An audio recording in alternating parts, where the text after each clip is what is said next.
Oh, he's there. He's just joined. Admitting Iain. He's been admitted. Hello, Iain, from the Isle of Man. Sorry I'm late. Working from home. Obviously, a builder knocked on the door exactly at 12:30 on the button. It's fine. We'll let you off the hook. It's okay. I mean, I've only got a radio show to do in about 10 minutes. No, it's fine. So sorry. The tiles, if you were wondering, the tiles are too big for my bathroom. That's what I've just been discussing. The tiles are 2 foot high. I didn't realise that when I bought them. It's like one of those eBay buys, isn't it? Where you think like you're buying a sofa and it's actually like for a doll's house kind of thing. Honestly, he's the guy's like, you can't. I'll need to cement these onto the wall. They're like, it's like something from ancient Greece. So you're basically saying you shouldn't be trusted to buy things ever? Is that kind of? I shouldn't be trusted to do anything ever in my entire life. Hey, and I'm really lucky because we don't have a camera on this computer, but I get to see you in. Is that the studio where you record Love Island? This is my Love Island studio. The voice in the studio, which is super exciting because, of course, I mean, you do loads of things, don't you? Obviously, you're an author, podcaster, actor, stand-up, write for TV, all that kind of good stuff. But, of course, as soon as you start speaking, immediately you think, oh, Love Island, and you have so much fun with it, don't you? Honestly, it's such a privilege to do it, like, genuinely, because it's such a fun job. I can do it from home now.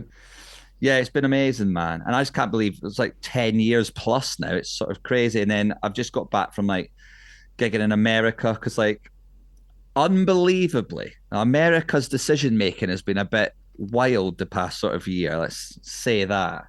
But Love Island USA is now the most downloaded show in America. Oh my goodness! Crazy. So does that make you one of the most downloaded voices? I think I'm one of the. I think I might be one of the most influential people in America now. What do you want to use your influence for? You know, just I think America are smashing it at the minute. They've made excellent decisions, and I think they should just carry on as they are. Nothing to worry about. Being sarcastic for anyone. Because actually, apparently, the stats say that Love Island's been streamed something like 2 billion times. Yeah, there's a really funny thing, and I don't know why they do it, because they're normally quite nice to us, but the newspapers every year do this thing where they go, oh, no one's watching Love Island anymore because they use the overnight television figures. And what the article should say is nobody watches television anymore. So yeah, everyone watches it. I just see people, and that's really lovely as well when you're on the like train to work and you can just see someone with like watching like me saying silly stuff about people in swimsuits on their mobile phone and stuff. It's sort of crazy, but yeah, I think it's had more downloads on ITVX or something than like most everything else on ITVX combined, or some crazy stat like that. It's mad. Which is incredible. But I think that's part of it, because it wouldn't be the same if you weren't dropping all those awesome puns and little quips and just kind of side jokes over the top of it. It just wouldn't be the same, was it? I mean, who came up with the idea of adding the sort of comic element to it?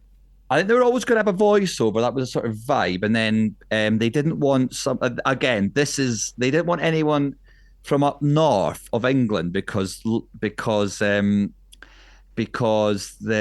Big Brother guys from Newcastle. It's a very London TV way of looking at it. That's Newcastle, so that's the north dealt with. Do you know what I mean? And then they didn't want a southerner because it was like. So then they basically thought we'll do Ireland or Scotland, and ended up the Irish guy they wanted ended up doing Australian Love Island, and I ended up doing the UK Love Island. And, of course, now USA as well, which is, well, you've got 6 series in, aren't you? How do they deal with your accent now? Because I remember when Full Monty came out, I was in the States at the time, and they put subtitles on for the Sheffield accent. So how do they deal with you? I am genuinely amazed that I've not been sacked. Like, and I know I'm a comedian. I don't even say that to be glib. Like, I am genuinely baffled that people understand what the hell I'm saying. I noticed it more when I was doing stand-up. They didn't know like loads of stuff I was saying, like some of the jokes. Yeah, so that was harder. But yeah, no, they sort of get it. I don't know. They just get it. They clearly do. And I'm guessing as well, like when you're doing, because I mean, you've been doing it for some years now, and all the kind of like banter and lingo changes, doesn't it, from the contestants over the years? And I'm guessing in the States they have entirely different banter and lingo, so you've got to kind of keep up with that, haven't you? And in America, they're all into this, like, should we take a moment to reflect on our behavior? And I'm sorry how that made you feel. And I just feel like I've let myself down, and I'm just going to take a step away emotionally from the situation. It's all that. It's all talking about your feelings and stuff that we don't like really in the UK.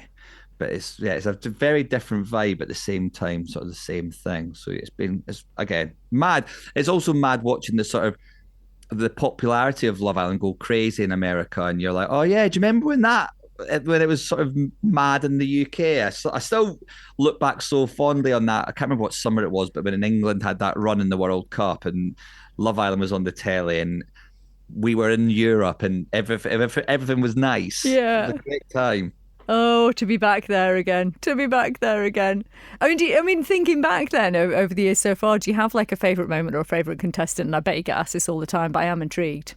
I think that series 4, series 5, like in hindsight, I did it out in Spain, and as a team, we were all so close. Like there was like hundreds of us in this sort of like German tourist resort in Spain. It was sort of bizarre, and then this show became this like phenomenon, and like journalists would like be like plain-clothed officers, and they'd pretend to be like people that lived in the hotel, and they'd try to record our conversations, and drones would be flown over the villa, and everyone was and then everyone at home had a Love Island WhatsApp group, and was trying to get the goss off you. And when you're in it, you feel like that's never gonna end. And Love Island's obviously still like such a massive show, but when you were in that fever pitch of the popularity of it, I'll never forget that couple of years. It was just so it was like, yeah, you look at the time, you don't realize how lucky you are, and then you realize not many people are involved in a show that does that. So it was really crazy to be part of it. And then obviously, like in terms of like my fondest one, I just love series 1. I love John and Hannah, who was on All Stars last year. They were just like this mad. She was a playgirl bunny from Liverpool, and he was a car painter from Essex, and they were just mad, and they got engaged, and it was crazy. It is a crazy situation they're in, though. I mean, really, isn't it? Because I suppose, you know, when you see them kind of dealing with the sort of machinations of what goes on between them, and it's all, I don't know, it just feels like watching it, it sort of makes me, and I don't know if it does you either, makes me happy to not be in a dating world anymore. Because I'm definitely at that stage where the thought of asking someone like if they've got any brothers and sisters and what are their ages, like we're in a sort of GCSE French exam, makes me feel physically unwell. So anyone in the dating world at the minute, I feel you. And also what would stress me out is I've not been on dating apps obviously in a long, long time, but if it's evolved anything like social media has, I guess the upkeep to keep your profile looking good. Like, do you know what I mean? If you think what you've got to post on Instagram and all that now for Instagram to look good, I can't imagine what you've got to do to a dating profile. It's a full-time job. Absolutely, I'm right with you there. And of course, your dad, you've got family now, as you said, and obviously do your podcasting with your wife Laura as well. So very much kind of family person. I'm guessing that's what's going to make up some of the material for you. You've been doing the tour already. You've added these new dates, and you're coming to the Isle of Man. Super exciting in February. So I'm trying to think if I've done the Isle of Man on my tour. My management used to run a monthly gig out there, so I've been out there. But I don't know if I've done a tour out there. I can't remember, but I'm genuinely very excited about it. Oh, I'm glad. We'll have to call it the Love Island of Man. Could we do that? Oh my God, yes.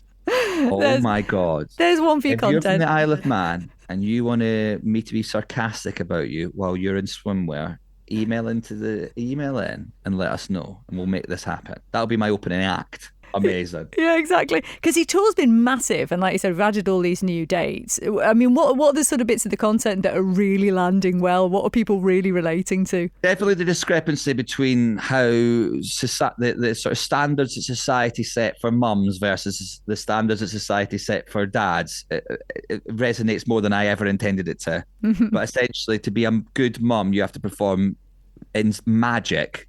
And then to be a good dad, your children need to be alive and dressed, and then you're viewed as some sort of superhero.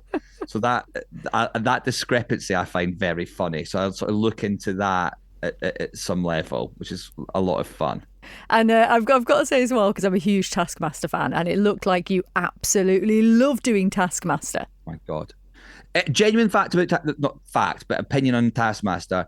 I would go as far to say Taskmaster is the only show on television that is as fun to make as it is to watch. Because telly's normally quite I say a slog. It's not a proper job or anything, but it's long and a bit boring at times. Taskmaster is genuinely wall-to-wall joy the whole time. And the only bad thing about doing Taskmaster is knowing that once you've done it, you can't do it again. Unless you're champion.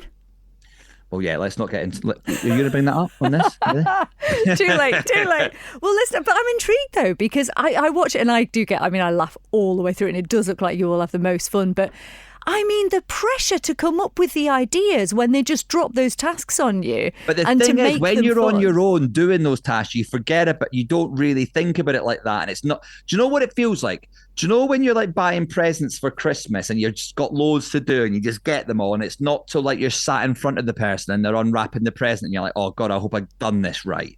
Yeah. That's what it's like doing Taskmaster. You just knock out these tasks. You're in the house all day and they've got this little private room for you, and you sit in the room, they set up a task, you go out, you do it, you get back in your room, they set up the next task, yada, yada, yada. So it's not till you're in front of like a studio audience and Greg, because you just got that imposing presence about him, that you go, oh no. That's when you go, I cut a rubber up and flushed it down a bin. Why did I do that? Or farted in a jar. I farted in a jar. Did you actually though? Did you? Go on, tell us, did you? True fact. I did do the fart in the jar. And true fact, Greg asked after the recording because he thought it wasn't a real thing, and he was more upset than when he smelt the fart in the first place. That is absolutely brilliant. And it seems like it kind of runs true with you, that sort of thing, because I get the impression you like the kind of childish side of humour, don't you? The kids kind of humour, you like that, don't you? Yeah, I think I was born to have to be a father of toddlers. Yeah. I feel like I'm really excelling. Do you know what I mean? I've been doing pull my finger long before it became acceptable as a dad to do it, and I do like that. I think I do have a sort of like child. So I think it's important to hold on to that as well, really, especially when you become a dad and have like duties and all that. It's nice to have like. I like going to the football and putting on as much as we don't like to admit it, but putting on my little costume and dressing like my favourite player, like I'm 9, and then singing songs and hugging men, because I can't do that normally because I'm a man in his mid-30s. And I like even the cartoons. I like watching cartoons with the kids and all that. It's loads of fun. And then, because then you've got to be serious all the time, don't you? And sort out and buy tiles for your bathroom that are accidentally too big or whatever it is you do as an adult. Maybe it's just because you wanted them to be so big so you'd still feel like a kid again, because they'd be big tiles. Honestly, I don't know if the start of this conversation was on the radio or not, but for those that don't know, I was a few minutes late on because I ordered tiles for my tiler and they just arrived, and they are genuinely 2 foot in height because I didn't realise. And he was just basically saying to me, how am I going to get those on the wall and stick? Because they weigh a half a ton each one. So I'm sorting that out when I get off this call. Oh dear! See, it's adulting, and you wrote a whole blooming book saying you're not ready for that. I did write a whole book about it, which I've not read back in a while, but I'd be interested to see So I tell you what, my opinions on children weren't great in that book. Let me tell you. Well, listen, I know we're going to go, and I just urge everyone to get your tickets now. It's selling really quickly anyway, but do get your tickets now for this gig in February. But we are talking in the lead up to the Christmas season. I mean, I'm guessing you're someone who loves this time of year. Love it. Tree went up mid to late November. Christmas tunes exclusively since 1st of December. I've started my Christmas meal prep. I've bigged this man up on every radio station I've ever done. There is a former X Factor contestant, now presenter, called Sam Nixon, who does a thing over December, Christmas meal prep, because he's realised that you can freeze tons of your stuff. So cook it early and freeze it, so you can do your roast spuds, you can do your pigs in blankets, you can do so much stuff and just freeze it. And it means on Christmas Day, you just need to get it out of the freezer and put it in the oven. And it's changed my life. Life hacks. This is good. I would also class that as adulting though, Iain. I mean, I'm all over adulting. I've had my locks, I've had my faulty lock on my front door fixed today. I've put up tiles. I'm aware that none of this that I'm saying is selling me as a funny man that you should buy tickets to a stand-up show. But I am funny. and my ticket price is the perfect amount for a lovely stocking filler or extra present. Do you know what? It genuinely is. I was looking at it earlier going, oh, that's good value, that is. That is good value. I am absolutely, genuinely, this is a thing, and I'm not just saying this, but like there's things that have happened recently where the price of things, especially tickets, has got ridiculous. And I am to many people involved's annoyance, I am refusing to do this thing where you charge like £40 to watch a person talk. It's ridiculous. So I'm trying to keep everything as affordable as possible. Good man. You see, there's so many reasons to go and see him. Oh, well, listen, tell us two things. First of all, what do you want for Christmas? Oh my God! What do I want for Christmas? Yep. I'm a Liverpool fan, so there's a jumper that says it's beginning to look a slot like Christmas. And Arne Slot is the Liverpool manager. So very I want that good. Thank you for explaining, by the way. And also, if you were going to pick one of your favourite festive tunes, then what's the best Christmas song for you? Do you know what? This just came up to I was talking to my friend. I love loads of Christmas songs, but Tom Grennan, who full disclosure is a friend of mine, has got a new Christmas song and it's a banger. And do you know that exciting feeling of when you hear a new Christmas song, you're like, oh, this might be added to it's not the one that I hear every year. Uh-huh. So he's got a song, It Can't Be Christmas, I think. It is called that. It Can't Be Christmas by Tom Grennan. It's new and it's a banger. And Tom Grennan's an absolutely beautiful individual, although he's got too ripped now and I feel self-conscious when I stand next to him. Well, listen, it's got the Stirling stamp of approval, so we have to put it on for you. We love a bit of Tom Grennan, so I'm sure we will love this as well. Well, Iain, it's a delight talking to you. Thanks so much for taking the time. And I'm so sorry I was a few minutes late, and have a lovely Christmas. We will forgive you. Have a lovely Christmas yourself, and we'll see you on the island in February. Yeah, I'm excited to see you there. Manx Radio's 1 to 3, tended by Ramsey Garden Centre.